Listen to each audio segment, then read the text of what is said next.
Southern California faces heightened wildfire risks as strong Santa Ana winds and low humidity are forecasted from Monday through Thursday, with gusts reaching up to 100 miles per hour in the mountainous areas.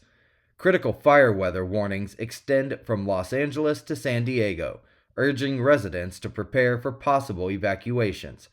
Firefighters are battling the Palisades and Eaton fires, which have destroyed over 14,000 structures. The Palisades fire, 52% contained, still burns in its interior, while the Eaton fire, 81% contained, remains under close watch. California Governor Gavin Newsom has deployed resources for rapid response and damage assessments continue, the U.S. News and World Report has reported.